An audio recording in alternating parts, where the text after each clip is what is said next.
Kukatpally temple bus stand దగ్గరలోని ఓ ఇంట్లో చోరీ జరిగింది. తెల్లవారుజామున ఓ మహిళ ఇల్లు ఊడుస్తుండగా అటుగా వచ్చిన వ్యక్తి తాగడానికి మంచినీళ్లు అడిగాడు.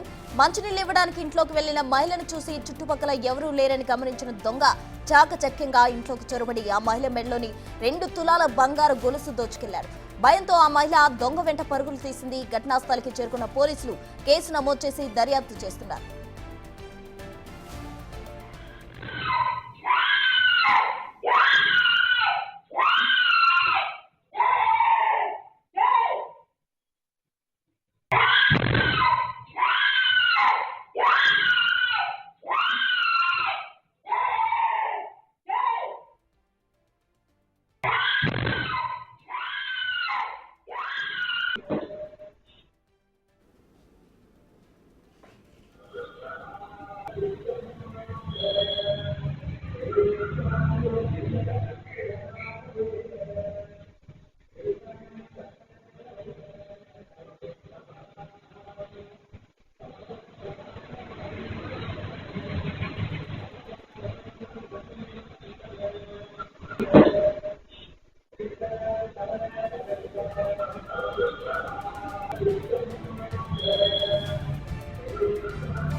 ఇక కూకట్పల్లి టెంపుల్ బస్టాండ్ దగ్గరలో ఓ ఇంట్లో చోరీ జరిగింది. మనం విజువల్స్ లో కూడా చూడొచ్చు. అయితే ఓ మహిళను ఆ వ్యక్తి వాటర్ కోసం అడిగాడు. అయితే ఎవరూ లేని చూసి ఆ మహిళతో పాటు ఆ ఇంట్లోకి చొరబడ్డాడు. ఒక్కసారిగా మహిళ మెడలోని 2 తులాల బంగారు గొలుసు లాక్కొని పరారైన దృశ్యాలు సీసీటీవీ ఫుటేజ్ ద్వారా మనం విజువల్స్ లో కూడా చూడొచ్చు. అయితే తాగేందుకు నీళ్లు అడిగాడు. అయితే 2 తులాల బంగారంతో దొంగ పరారైన దృశ్యాలు మనం విజువల్స్ లో చూడొచ్చు. బిగ్ టీవీ స్క్రీన్ పై మనం చూస్తూ ఉన్నాము. ఆ మహిళ ఏ విధంగా కేకలు భయంతో ఒక్కసారిగా కేకలు వేస్తూ బయటకు పరిగెత్తింది. అయితే ఈలోపే దొంగ పరారయ్యాడు. దీంతో ఆవిడ పోలీసులకు ఫిర్యాదు చేయడం జరిగింది. దీంతో రంగంలోకి దిగిన పోలీసులు కేసు నమోదు చేసి ఫిర్యాదు చేస్తున్నారు.